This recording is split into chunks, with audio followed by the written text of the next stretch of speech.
है दोस्तों। आज की वीडियो हम बात करें येस बैंक स्टॉक की। तो ये जो स्टॉक है ये रिटेल का काफ़ी फेवरेट स्टॉक है और इस कंपनी ने आज अपने क्वार्टर फोर के रिजल्ट अनाउंस किए हैं।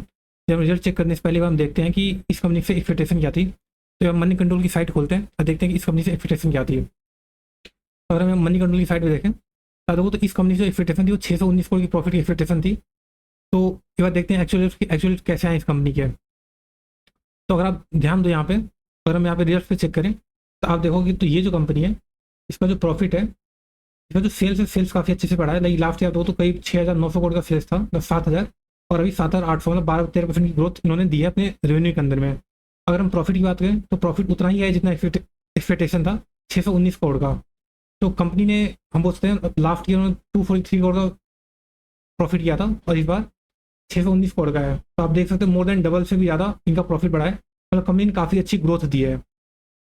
तो अब क्या कंपनी ने बहुत ही अच्छी ग्रोथ दी है तो क्या इसका मतलब ये है कि कंपनी अब बहुत ही अच्छा करेगी? देखिए, अगर आपको याद हो तो लास्ट क्वार्टर में भी इस कंपनी ने काफ़ी अच्छा परफॉर्म किया था, बट उसके बाद ही शेयर प्राइस काफ़ी ज़्यादा गिरा था।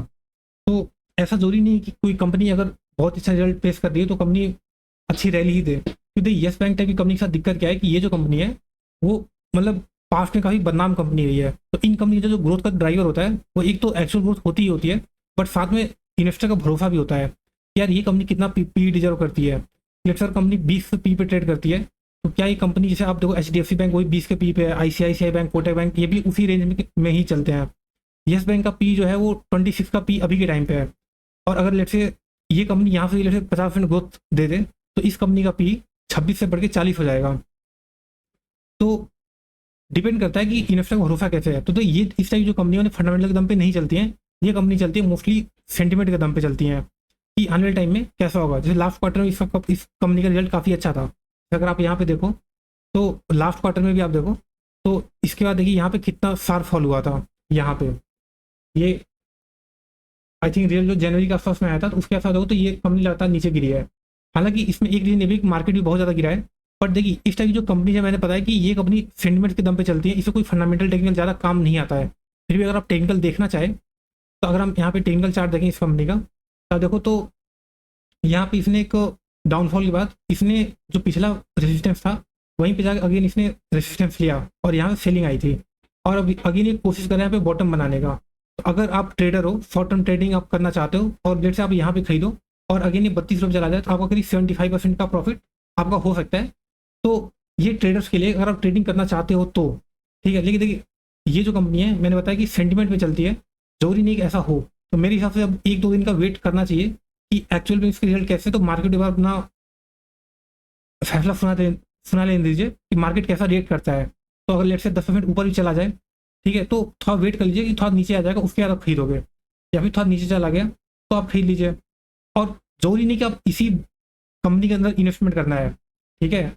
इस कंपनी से भी अच्छी कई कंपनीज हैं। तो ये कंपनी आई थिंक इन्वेस्टमेंट के लिए तो अच्छी नहीं है। हाँ, अगर आप ट्रेडिंग वगैरह देखना चाहते हो अपने दम पे, अपने रिस्क के दम पे, तो आप देख सकते हो। बाकी अगर हम बात करें कि अगर जैसे कि इस रिजल्ट को हम और ध्यान से देखें तो इनका जो लोन बुक है वो करीब 8.1% से बढ़ा है। तो 8% की लोन ग्रोथ है। बट इसके अंदर अगर आप और डिटेल देखोगे तो जो SME लोन है, जो SME होता है, जो स्मॉल एंड मीडियम इंटरप्राइज होती है, जो छोटी कंपनी होती है, उनके अंदर इनका लोन ग्रोथ 23% से बढ़ा है। मतलब कि ये लोग छोटी कंपनी को लोन ज़्यादा दे रहे हैं। तो छोटी कंपनी को लोन ज़्यादा दे रहे हैं तो वहाँ पे डिफॉल्ट के चांसेस ज़्यादा होते हैं। तो ये इनके बिजनेस मॉडल का एक रिस्क है। साथ में अगर मैं देखूँ तो ये जो मिड कॉर्पोरेशन होते हैं, जो छोटी कंपनियाँ होती हैं, मतलब कॉर्पोरेट मिड साइज के, उनमें जो लोन ग्रोथ है वो 22% का है, 20% का। तो यहाँ पे भी रिस्की लोन ये ज़्यादा देते हैं। अगर मैं रिटेल इन्वेस्टर की बात करूँ, जो रिटेल लोन है उसमें डी ग्रोथ हुई है 3% की। मतलब कि जैसे मेरे आप जैसे जो नौकरी करते हैं, जो कि सैलरी से आती है, तो इनको सबसे सेफ लोन माना जाता है। क्योंकि यहाँ पे आप जिसको लोन दे रहे हो वो नौकरी करता है तो आपका EMI चुका देगा। पर जो बिजनेसेज होते हैं जब उनको लेते हैं तो वहाँ पे रिस्क बहुत ज़्यादा होता है कि जो बिजनेस चल रहा है वो बिजनेस के अंदर कुछ डाउन ट्रेंड आ सकता है, वो कंपनी में भी अच्छा ना करे तो आपका पैसा ना चुका पाए।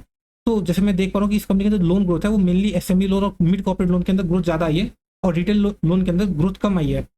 तो इसलिए मैं बोला कि मार्केट को इंतजार कीजिए, उसका रिएक्शन देख लीजिए कि वो कैसा रिएक्शन है। बाकी जो चीज़ें सही है, मतलब डिपॉजिट की हम बात करें तो करीब 7% से बढ़ा है। ग्रॉस NPA इंप्रूव हुआ है 10 बेसिस पॉइंट से। जो नेट इंटरेस्ट मार्जिन है वो 2.4% से बढ़ा है। फिर 2.4% पिछले साल था, इस बार 2.5% है। और जो नेट इंटरेस्ट इनकम है वो भी 5.7% से ईयर ऑन बेसिस बढ़ी है। तो रिजल्ट ओवरऑल अच्छे हैं। पर जो की रिस्क है वही दो रिस्क है कि एक तो इनका बिजनेस मॉडल के अंदर फंडामेंटली जो प्रॉब्लम है कि ये लोग छोटे बिजनेसेस को लोन ज़्यादा दे रहे हैं, और रिटेल इन्वेस्टर के अंदर जो सॉरी रिटेल इन्वेस्टर नहीं, रिटेल सेगमेंट के अंदर जो लोन है वो कम दे रहे हैं। तो एक बिजनेस के साथ ये दिक्कत है। और दूसरी बात है इसका जो पास्ट है, पास्ट काफ़ी खराब रहा है। ठीक है, देखिए आप वो कुछ भी कर लीजिए बट आप कई पास्ट से भाग नहीं सकते। अगर पास्ट के अंदर कोई भी कंपनी अगर उसके ऊपर ऐसा दाग लगा हुआ है कि आपने पास्ट में फ्रॉड किया था, तो आने वाले टाइम में आपको पी डी वैल्यू हो सकता है, उस बात की हमेशा संभावना रहती है। पर लेट से आपके रिजल्ट 5% खराब रहे तो मार्केट आपको 20% पीट देगा। क्यों? क्योंकि लोगों को ट्रस्ट नहीं है आपके ऊपर, यार इस कंपनी ने पास्ट में ऐसा किया था तो आने वाले टाइम में फिर से ऐसा कर सकती है। तो ये एक रिस्क होता है हमेशा इस टाइप की बिजनेस के साथ में। तो अगर आप लॉन्ग टर्म इन्वेस्टर हो तो मेरे हिसाब से आपको इस टाइप कंपनी से दूर रहना चाहिए। शेयर मार्केट के अंदर 5,000 कंपनीज हैं, ठीक है, और करीब 4500 कंपनी अच्छी नहीं है, बट इस कंपनी से अच्छी कई और अच्छी कंपनियां हैं, तो आप उनको भी देख सकते हो। बहुत से एनबीएफसी कंपनी जो काफ़ी अच्छा है। और ऐसा तो है नहीं कि येस बैंक कोई मतलब छोटी कंपनी है। ठीक, येस बैंक एक फेयरली लार्ज की कंपनी, 50 करोड़ से ऊपर का मार्केट कैप है कंपनी का। तो ऐसा नहीं कि कंपनी यहाँ से 10 गुना हो जाएगी बहुत ही कम टाइम के अंदर। ठीक है, मतलब ऐसा नहीं होता जनरली शेयर मार्केट के अंदर। ठीक है, और जो रिटेल इन्वेस्टर पिनी स्टॉक शेयर के प्राइस देख के सोचते हैं कि यार ये 15 रुपये का शेयर है, आने वाले टाइम में 150 रुपये हो जाएगा, तो ये मूर्खतापूर्ण बात है। उसके लिए कंपनी मार्केट कैप भी 10 गुना इंक्रीज होना पड़ेगा, जो कि अभी शॉर्ट टर्म के अंदर तो पॉसिबल नहीं लगता है। तो बाकी मतलब ये रही एनालिसिस। अगर आपको अच्छा लगा तो आप वीडियो को लाइक कर सकते हो, चैनल को सब्सक्राइब कर सकते हो। और ऑब्वियसली बाई एंड सेल की रिकमेंडेशन नहीं है, ये आपको सिर्फ नॉलेज के लिए। तो अगर आपको बाय एंड सेल करना है तो आप अपने फाइनेंशियल एडवाइजर से सलाह ले सकते हैं। Thank you.